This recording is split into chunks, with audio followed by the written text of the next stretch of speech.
وہ تائید کا حق ادا کرے، مگر دونوں میں فرق ہے، یہ خواب ہے، وہ تعبیر ہے۔ مالک حسین ان ہاتھوں کو سلامت رکھے، بادشاہ اس تائید کے حق کو سلامت رکھے۔ بسم اللہ۔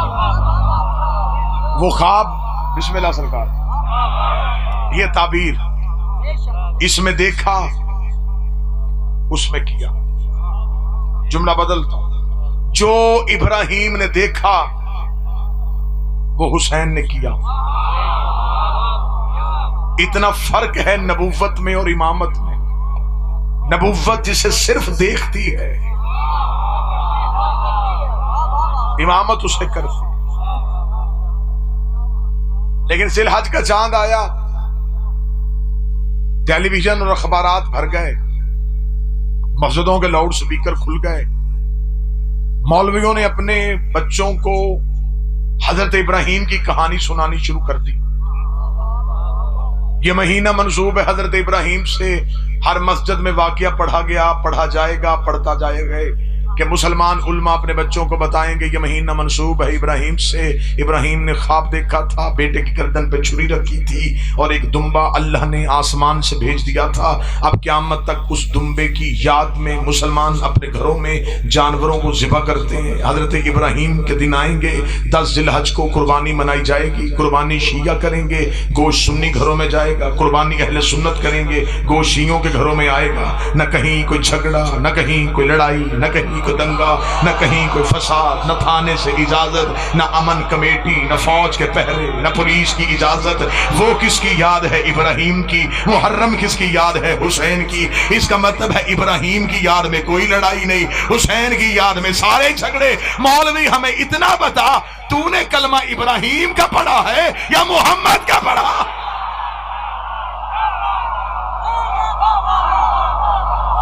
ابراہیم کے بیٹے کے دن اور کوئی جھگڑا نہیں۔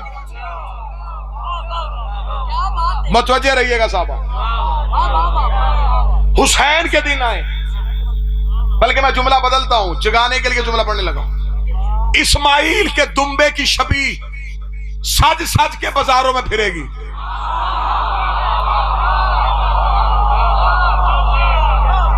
نہ کسی کا مذہب خطرے میں، کوئی مولوی نہیں کہے گا کہ اسماعیل کے دمبے کی شبیہ مسجد کے سامنے سے نہ گزرے۔ مسلمان بلکہ اپنے بچوں کو بتائیں کہ بیٹا یہ جانور عام جانوروں جیسا نہیں، اسے چھڑی نہ مارنا، اسے تکلیف نہ دینا، کیونکہ اس کو نسبت ہو گئی ہے اسماعیل کے دمبے سے۔ حد نہیں تیری چلاکی کی، تجھے اسماعیل کا دمبا سمجھ میں آ گیا، حسین کا زلجھنا سمجھ میں نہیں آیا۔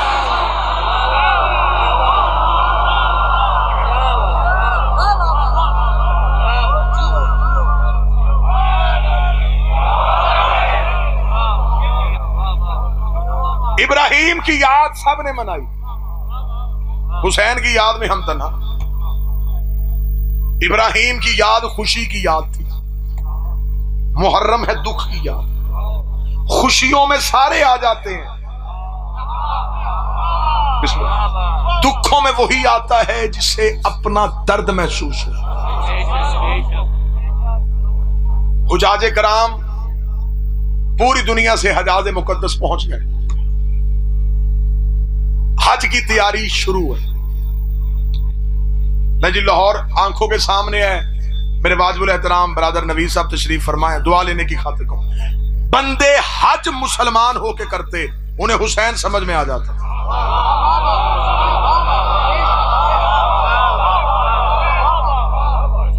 لاہور والوں لوگوں نے حج کیا فیشن سمجھ، حج کیا رواج سمجھ، حج کی حقیقت کو نہیں سمجھا۔ اللہ نے محرم سے چند دن پہلے بندے اپنے گھر بلا کے ان سے پریکٹیکل کروا کے انہیں حسین سمجھایا ہے۔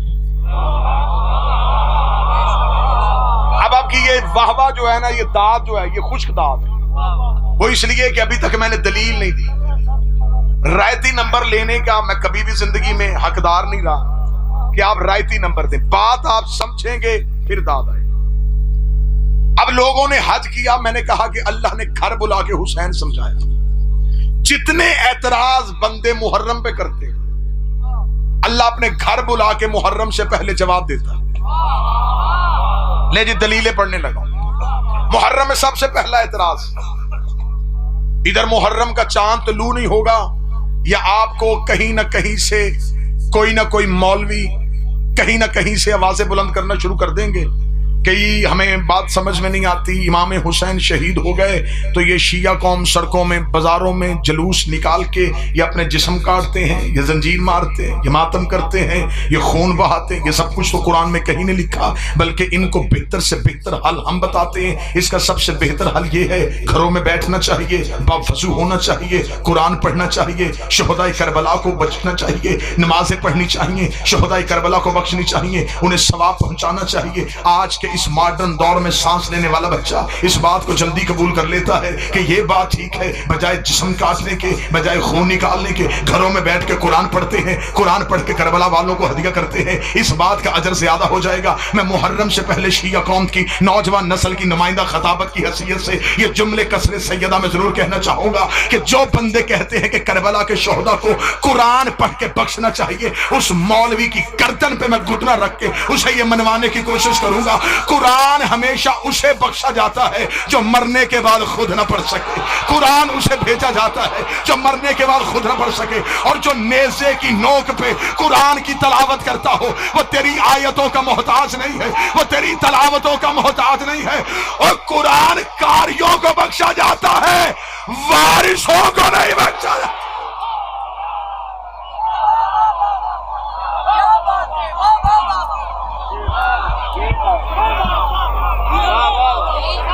اب میں دلیل ہاتھ سے دینے لگا ہوں۔ بسم اللہ سے بسم اللہ۔ ہمیں دنیا کے عقیدے سے کوئی سروکار نہیں ہے، ہمیں دنیا کے عقیدے سے کوئی سروکار نہیں ہے، اس کا مالک جو شاہ سالاباد نہیں ہے، دشمن دارا اور تجھے کیا چاہیے، کوئی لعنت سے بڑا اور کوئی ہار نہیں ہے۔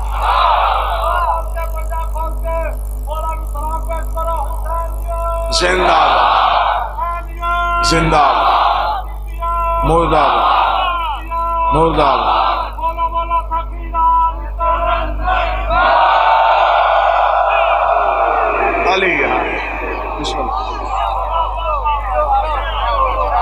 کوئی بیداری چاہیے۔ قرآن مرنے والے کو بخشا جاتا ہے، زندہ کو نہیں۔ اچھا چل، ہمیں اعتراض قبول ہے، ہم بڑے اعلیٰ ظرف لوگ ہیں، ہم اعتراض قبول کرتے ہیں، لیکن ہم اعتراض کا جواب اعتراض کی صورت میں دیں گے۔ آپ نے 15 لاکھ روپیہ خرچ کر کے اللہ کے گھر کا طواف کرنے کا ارادہ کیا، آپ اللہ کے شہر میں پہنچے، آپ نے لبیک اللہم لبیک کی صدا دی، میرے اللہ تیرے بندے تیرے گھر میں حاضر ہو گئے، بتا ہمارے لیے کیا حکم ہے۔ خدا نے کہا وہ پہاڑی ہے صفا، وہ پہاڑی ہے مروہ، ان کے درمیان دوڑ کے آؤ۔ وہاں مولوی اللہ سے پوچھتا یہاں دوڑنے سے ابراہیم کو کیا ملے گا؟ نہیں نہیں نہیں نہیں نہیں، مجھے وہ تائید ابھی آئی نہیں۔ میرے اللہ یہاں دوڑنے سے حاضرہ کو کیا ملے گا؟ اس سے بہتر نہیں ہے کہ ہم اپنے شہر سے تو آ گئے ہیں، ہم تیرے گھر کی دیوار کے ساتھ بیٹھ کے قرآن پڑھ کے ابراہیم کو بخشتے ہیں، نفل پڑھ کے حاضرہ کو بخشتے ہیں، لیکن خدا نے کہا رکھو اپنی باتیں اپنے پاس۔ اگر 2-4 سال یہاں کوئی نہ دوڑا تو دنیا کو پتہ ہی نہیں چلے گا کہ یہاں ہوا کیا تھا۔ مجھے عزت غازی کی قسم، اگر ہر سال حسین کے ماتمی یا حسین کہہ کے گلیوں میں نہ آئے، دنیا کو پتہ ہی نہ چلے حسین کون تھا۔ یزید یہ ماتم کا اثر ہے، یہ ماتم کا اثر ہے۔ بسم اللہ، یہ ماتم کا اثر ہے۔ بابا ذکی صاحب، دنیا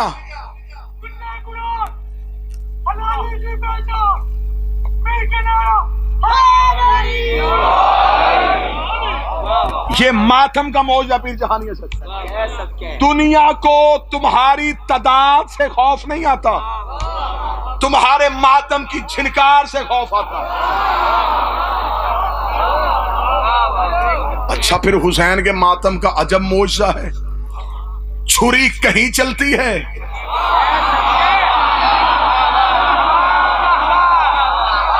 کلیجہ کہیں کٹ جاتا۔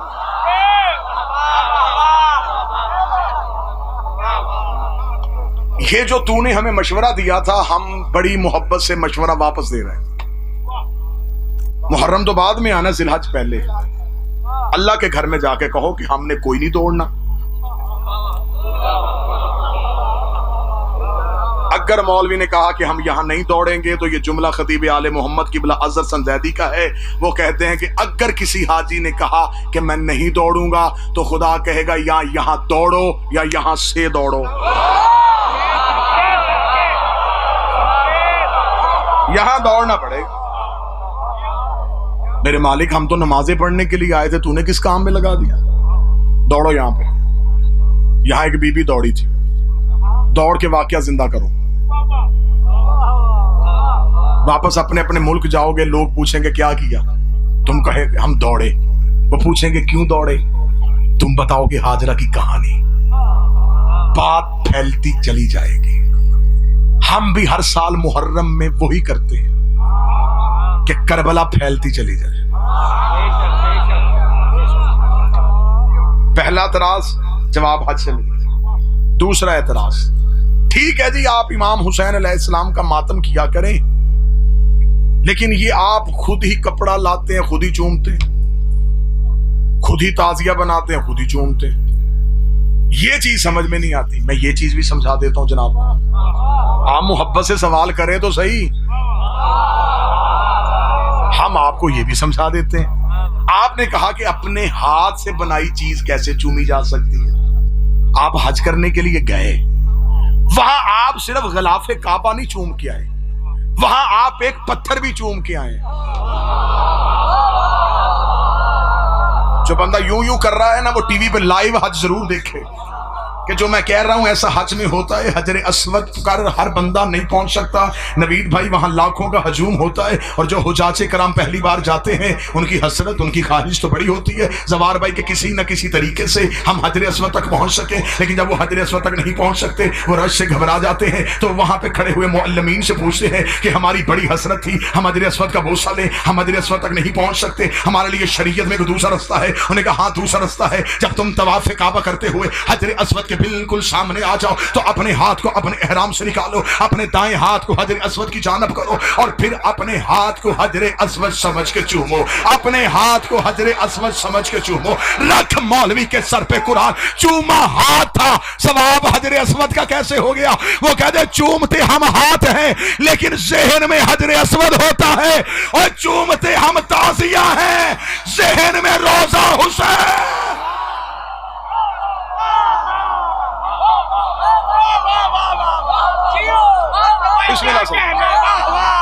ہم بھی چومتے ہاتھ ہیں۔ کو بات سمجھ میں آ رہی ہے نہیں آ رہی؟ وہاں پہ حجر اسود کا بوسہ لے لینا، یہاں علم نہیں چومنا، وہاں ہاتھ چوم لینا، یہاں تعزیہ نہیں چومنا۔ اچھا ٹھیک ہے جی، ہم مجلسوں میں بھی آ جائیں گے، علم کا احترام بھی کر لیں گے، لیکن ایک بات جو ہمیں بہت چبھتی ہے جی، وہ کیا ہے؟ آپ صرف آل محمد کی باتیں کیا کریں، نہ کیا کریں۔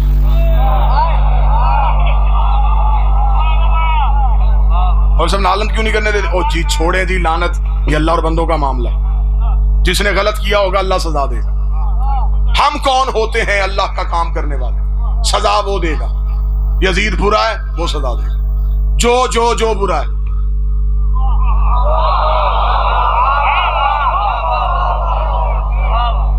اللہ سزا دے گا۔ آپ لعنت کیوں کرتے ہیں؟ اچھا آپ کو ہماری لعنت اچھی نہیں لگتی تو جناب حج کرنے گئے تھے، طواف کر کے آتے، شیطان کو پتھر کیوں مار کے آئے ہو؟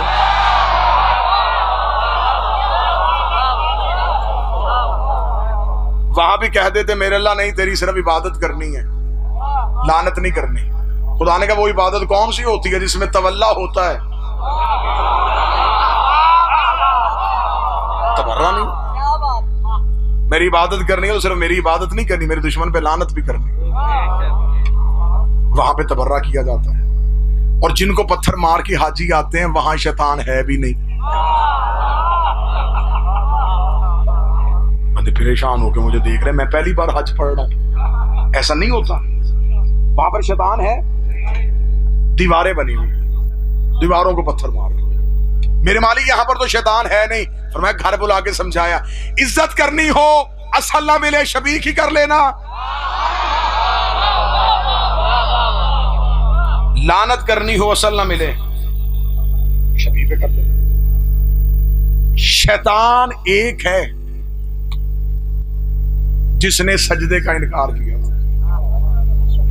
مکے میں ایک نہیں،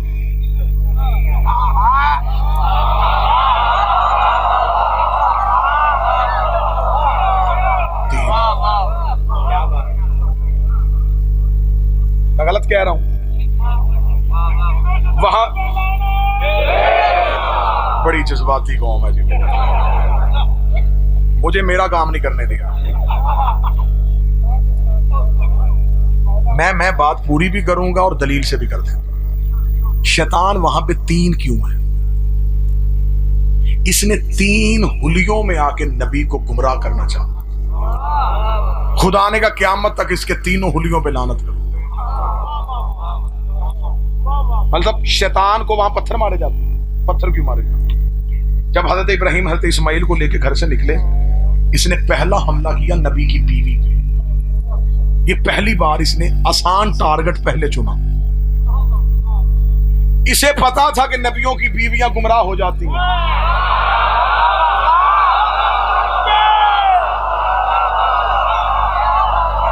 بات پوری سن لینا، نوح اور لوط کی بیویاں گمراہ ہو گئی تھیں۔ اب لاہور میں جو بندہ 70 کا لہو کرے گا وہ میرا لہو کرے گا۔ ابراہیم کی بیوی ہاجرہ پہ حملہ یہ سوچ کے ابلیس نے کیا کہ نبی کی بیوی گمراہ ہو سکتی ہے، لیکن اس بدبخت کو یہ نہیں پتا تھا کہ نبیوں کی بیویاں گمراہ ہو جاتی ہیں، معصوم کی مائیں گمراہ نہیں۔ صرف ابراہیم کی بیوی ہوتی گمراہ ہونے کا خدشہ تھا، اسماعیل کی ماں بھی تھی، معصوم کی ماں۔ اللہ نے نوح کی بیوی نافرمان تھی، اللہ نے اولاد دی، اس نے بیٹا بھی گمراہ کر لیا۔ اکثر بچے امیوں کی وجہ سے جہنم میں چلے جائیں گے۔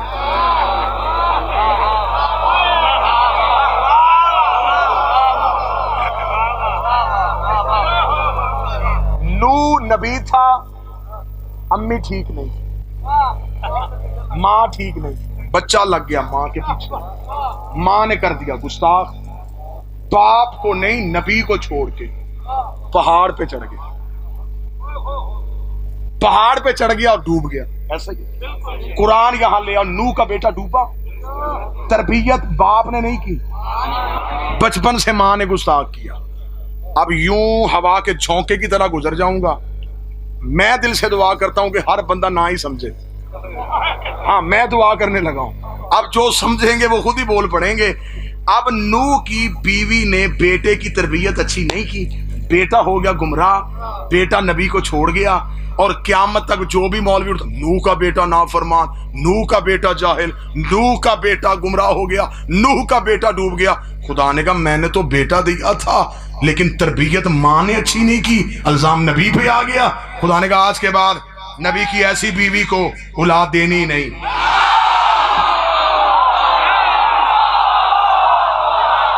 بیٹھا کوئی بندہ مجلس میں ہی چلے گا؟ سارے بولو، ہاتھ اٹھا کے بولو حیدری۔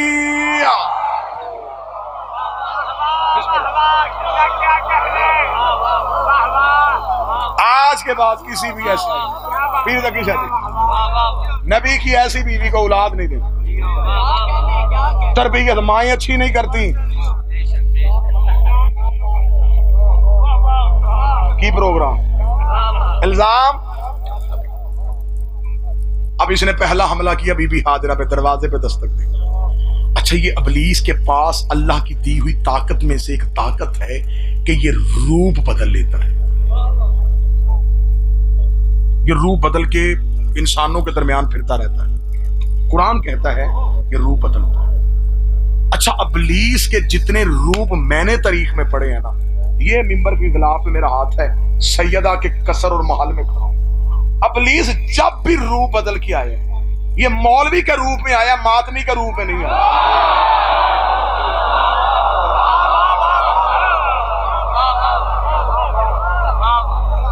روح بدلا، معصوم سے ایک بندے نے آگے پوچھا تھا، اس نے کہا مولا یہ ابلیس روح بدلتا ہے؟ امام نے فرمایا بالکل بدلتا ہے، یہ نبیوں کے سامنے شکلیں بدل کے آتا ہے تو نبی پہچان لیتے ہیں۔ اس نے کہا مولا معصوم کی آنکھ میں اتنی طاقت ہوتی ہے کہ معصوم پہچان لیتا ہے کہ یہ انسان نہیں، یہ شیطان ہے، ہم تو غیر معصوم ہیں، اللہ نے ہمیں تو وہ طاقت بخشی نہیں ہے، تو ہمیں بھی کوئی نشانی بتا دے کہ ہمیں بھی پتہ چل جایا کرے کہ یہ بندہ انسان ہے، یہ شیطان ہے۔ جو بندہ رات کے اس پہر میں مقدر کی طرح جا کر وہ جملہ سمجھے گا۔ معصوم نے مسکرا کے فرمایا جہاں کہیں ایسا شک ہو ہمارے دادے علی کے فضائل پڑھنے شروع کر دیا کرو، سامنے والا چہرہ کھل جائے تو سمجھنا انسان کا بچہ بیٹھا ہے، اگر چہرہ بگڑ جائے سمجھنا شیطان کا۔ فضائل علی سے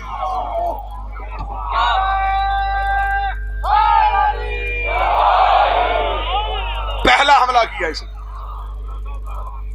پاک سید عزت عطا، پہلا حملہ کیا اس نے آ کے نبی کی، دروازے پہ دستک دی، اندر سے بی بی ہاجرہ نے پوچھا کون ہے؟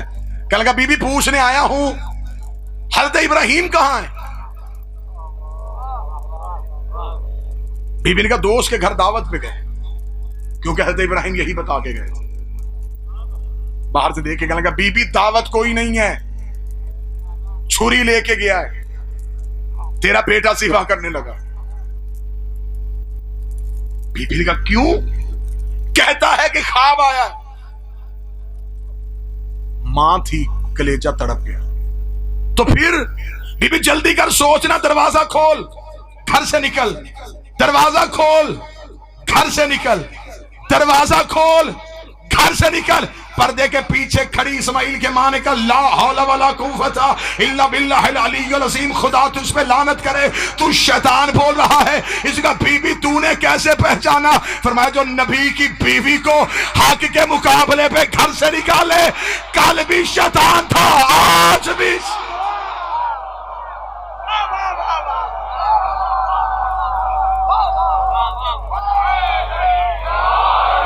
تو نے نبی کی بیوی کو نکالنے، تو شیطان ہے۔ اب جب پہلے شیطان کو کنکر ماری جاتی ہے تو صرف شیطان کو نہیں لگتی، ہر اس بندے پہ لعنت ہوتی ہے جس نے جس دور میں جس بھی نبی کی بیوی کو حق کے مقابلے پہ گھر سے نکالا۔ اب یہ وہاں سے تو لعنت لے کے واپس آ گیا، اب حضرت ابراہیم کے پیچھے پیچھے چل رہا ہے۔ حضرت ابراہیم نے دیکھا کہ پیچھے کوئی آ رہا ہے، حضرت نے کہا کون ہے؟ کہنے لگا ہمدرد ہوں تیرا، کیوں آ رہا ہے میرے پیچھے؟ یہ معصوم سا بچہ لے کے کہاں جا رہا ہے؟ حضرت ابراہیم نے کہا قربان کرنے جا رہا ہوں۔ کیوں؟ حضرت ابراہیم نے کہا میں نے خواب دیکھا، میں نے خواب کی تعبیر کرنی ہے۔ کہنے لگا جانے دے ابراہیم، خواب تو ہم بھی دیکھتے ہیں، ہم نے تو کبھی بیٹے سپاہ نہیں کیے۔ اتنا کہنا تھا، ابراہیم نے یوں پھیرتے ہوئے زمین پہ جھک کے پتھر اٹھایا، لا حول ولا قوت، وہ تو شیطان ہے۔ کہنے لگا ابراہیم تو نے کیسے پہچانا؟ فرمایا جو نبی کو اپنے جیسا سمجھے۔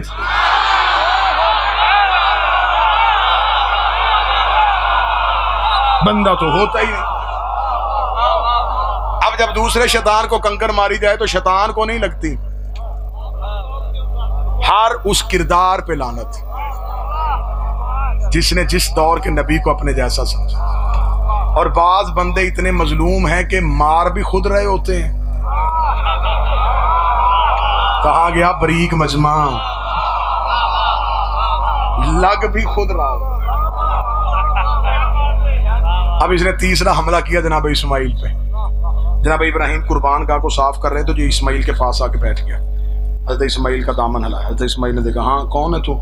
کہنے لگا اسماعیل پاپا ذبح کرنے لگا ہے، بچ جا، زندگی بچا، ماں دروازے پہ انتظار کر رہی ہے، جلدی چلا جا۔ اسماعیل نے کہا باپ کیا سوچے گا؟ کہنے لگا چھوڑ باپ کو، بوڑھا ہو گیا ہے، بڑھاپے میں ذہن کام نہیں کرتا، اتنا کہنا تھا بچپن کے نبی کو جوانی والا چلانا ہے، لا حول ولا قوت۔ تو نے کیسے پہچانا؟ میں کہ نبیوں کے دماغ میں شک کرے، انسان نہیں ہوتے، شیطان۔ تو نے نبی کے دماغ میں، تو انسان نہیں، تو شیطان۔ اب خدا نے کہا قیامت تک کے لیے اس تینوں کرداروں پہ لعنت کرو۔ حضرت ابراہیم نے قربانی والی جگہ کو صاف کیا، اسماعیل کو لٹایا، آنکھوں میں پٹی باندھی، پاؤں میں رسی باندھی، جیب سے چھری نکالی، بیٹے کے سر پہ شفقت کا ہاتھ پھیرا، گردن پہ چھری رکھ کے چہرے کو پھیرا، تیز چھری چلائی، گرم لہو ہاتھ میں آ کے پڑا، جلدی سے پٹی کھولی، دیکھا تو دمبا تڑپ رہا، اسماعیل پاس کھڑا، وہ آسمان گیا، میرے اللہ قربانی قبول کیوں نہیں کی؟ میں اٹھ جا، خلیل ہے، عاشق نہیں۔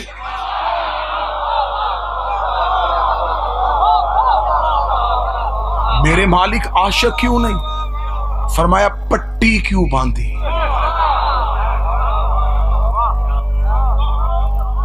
میرے اللہ میرا بیٹا تھا، تھوڑا میری محبت میں دوسری محبت آئی کیوں؟ تجھے نہیں پتا میں لا شریک ہوں، میں شرکت برداشت نہیں کرتا۔ ابراہیم کے ہاتھ میں بیٹے کا لہو تھا، منہ آسمان کی طرف کر کے کہا اب آنکھوں کے سامنے بیٹا ذبح کروں؟ یا تو باپ نہ بناتا، ایسے کیسے ہو سکتا ہے؟ خدا نے کہا انتظار کر، دکھاؤں گا، میں تیری قربانی کو ذبح عظیم میں بدل رہا ہوں۔ ابراہیم انتظار کرتا رہا، 10 محرم ادھر حسین نے اکبر کے جگر سے برسی کا پھل نکالا، آواز پروردگار ہے، یا ابراہیم تو نے کہا تھا کہ ایسے باپ کون سے ہوتے ہیں؟ ابراہیم نے دیکھا نہ حسین کی آنکھوں میں پٹی، نہ اکبر کے پاؤں میں رسی۔ ابراہیم کی آواز آئی، اٹھ اسماعیل واپس چلیں، یہ اور ہیں، ہم اور۔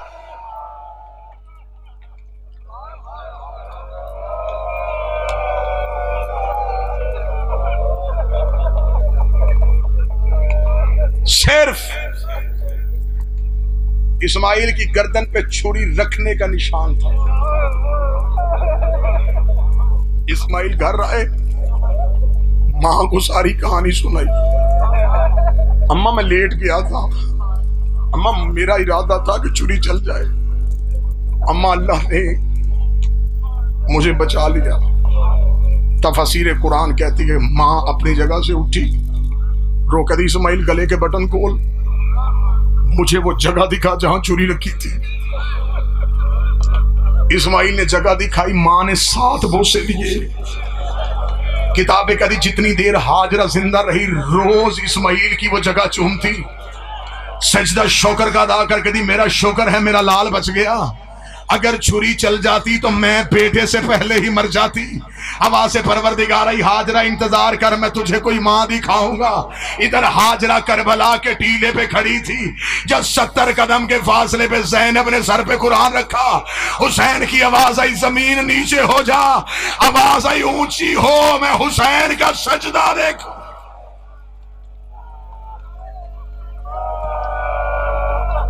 ضربیں چلتی رہی، بہن دیکھتی رہی۔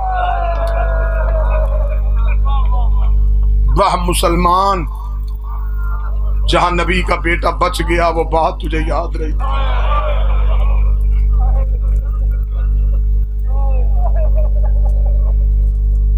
یہ میرے بدیا، میرے لیے سعادت ہے کہ میں مخدومہ کے شہر میں کھڑا ہوں، جس بی بی کے نام کے ساتھ یہ شہر منسوب ہے اور جن کی دہلیز کی عطا ایک ذاکر میرے ساتھ منبر پہ ہے۔ یہ وہ علی کی مظلومہ بیٹی ہے جو کربل سے پہلے اجڑی ہے۔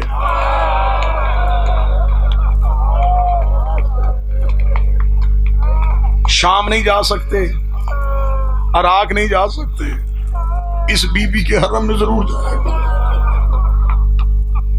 یہ بھائیوں سے بھی دور ہے، یہ بابے سے بھی دور ہے، پتہ نہیں کس کی یاد میں اتنا تڑپی ہے۔ رکھ میرے سر پہ قرآن، علی کی ہر بیٹی بڑی عزت والی ہے، لیکن علی کی ہر بیٹی نے کربلا میں صرف بیٹے دیے۔ یہ تیرے حصے کی لاہور والی ملکہ وہ ہے جس نے شام میں غریباں ایک بیٹی بھی دی ہے. صدا سے معافی مانگ کے میں جملہ پڑھنے لگا ہوں. جب شام میں غریبہ خیموں کو آگ لگ گئی تھی نا اور علی کی بیٹی یتیم اکٹھے کر رہی تھی، یہ تیری لاہور والی ملکہ روتی روتی علی کی بیٹی کے قدموں پہ آئی، رو کے کہتی میں نے جتنی اولاد قربان کی ہے میں نے کبھی بھی دوبارہ قربانی کا اجر نہیں مانگا. بی بی تیری قدموں میں بیٹھ کے تجھ سے ایک سوال کرنے آئی ہوں. بی بی میں پوری کربلا چھان آئی ہوں، مجھے میری بیٹی نہیں ملی، مجھے مسلم کی بیٹی نہیں ملی. اتنا جملہ کہنا تھا، علی کی بیٹی نے ایک خیمے کی لکڑی اٹھائی، ساتھ بی بی کلثوم کو لیا. بی بی آدھی رات کو کربلا کے جنگل میں چلی، رو کے فرات کے کنارے پہ آئی، آواز دے کری غازی کہیں مسلم کی بیٹی تو نہیں دیکھی یا بغیر بازوؤں کے لاش تڑپی. آواز آئی تھوڑی دیر پہلے اجازت دے دیتی، نہ پہرے دیتی نہ یتیم ڈھونڈتی. بی بی روتی روتی وہاں گئی جہاں حسین کی لاش تھی، رو کے دی حسین کہیں مسلم کی بیٹی تو نہیں دیکھی. چلتے چلتے میں بہنوں کے لیے ایک جملہ پڑھوں، یا کلثوم بی بی کی آواز آئی علی کی بیٹی ایک لمحے کے لیے آگ ادھر لا. بی بی نے مشعل کو قریب کیا، آواز آئی وہ سامنے دیکھ. بی بی نے دیکھا مسلم کی بیٹی کے سینے پہ گھوڑے کے سموں کے نشان تھے. آواز آئی پردیس میں مسلم کی بیٹی.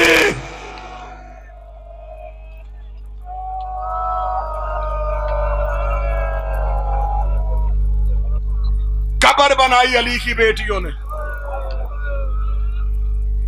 کتنی بڑی مظلومہ ہے جس کی بیٹی کربلا سب سے پہلے اجڑ گئی.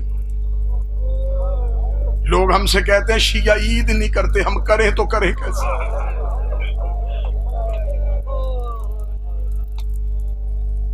جو عید گزری اس پہ علی کی بیٹیاں یتیمہ ہوئی. جو آ رہی ہے اس میں لاہور والی ملکہ اجڑ گئی. منزل شراب کے سامنے سے حسین کا قافلہ گزرا، 4 نہیں تو 5 منٹ میں مجلس تمام کر دیا. حسین نے روتے روتے قافلہ روکا. حسین ایک ٹیلے کے پیچھے چلے گئے. کافی دیر تک حسین واپس نہ آئے. علی کی عالیہ بیٹی نے اما فضا جی بی بی غازی بلا. عباس بی بی کی اماری کے قریب آئے. بی بی کی آواز آئی غازی کافی دیر سے حسین نہیں دیکھا میں نے. آواز بی بی سٹیلے کے پیچھے گیا، میں نے پیچھے جانے کی کوشش کی، مجھے انگلی کا اشارہ کیا رک جا. بی بی میں امر امام کا پابند، میں رک گیا. فرمایا میں اول الامر کی بیٹی امر دیتا. میرا دل گھبرا رہا ہے. جب ایک حسین کہاں ہے؟ اس پہر میں ہائے بھی کر دو تو تمہارا بیٹھنا ہی رونا ہے. چلتے چلتے غازی کا گھوڑا جب ٹیلے کے پیچھے کا دور کربلا کا غریب ریت پہ بیٹھا ہوا تھا، سر سے امامہ اترا ہوا تھا، حسین کی داڑھی میں ریت تھی. غازی کو آتے دیکھا، حسین نے جلدی سے آنسو صاف کیے. ابھی حسین کے ہاتھ آنکھوں سے ہٹے نہیں یا غازی کے ہاتھ قدموں پہ آئے.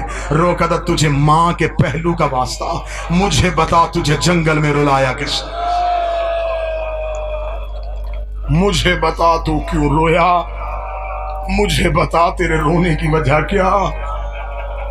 جو رو رہے ہو اتنی چیخیں اتنی ہے، یہ عقیدت کا رونا. حسین مولا کی آواز غازی نہیں. عباس چل اٹھ. حسین چلے. مرزا اطہر لکھنؤ والے لکھتے ہیں کہ عباس پیچھے پیچھے. حسین نے دیکھا کہ غازی کے قدم کانپ رہے. فرمایا غازی کیا ہوا؟ مولا میری منت ہے، آپ کو بلایا ہے علی کی بیٹی نے، آپ نے جانا ہے ہماری کے قریب، بی بی نے کرنی ہے آپ کے چہرے کی زیارت. اگر علی کی بیٹی نے آپ کی آنکھ کی سرخی دیکھ لی اور مجھے بلا کے پوچھ لیا تو بھی زندہ تھا اور حسین بھی روتا رہا، پھر مجھے اتنا بتا تیرے ماں کے کرتے سینے کا فائدہ کیا ہے؟ اتنا جملہ کہا یا حسین رک گئے بلا تشبیہ. حسین کی آواز ہے عباس کیا چاہتا ہے؟ مولا پوچھنا چاہتا ہوں کیوں رویا؟ اب جوان ماتم کی تیاری کرنا جو غازی کے نوکر بیٹھے ہو. اتنا جملہ کہنا تھا.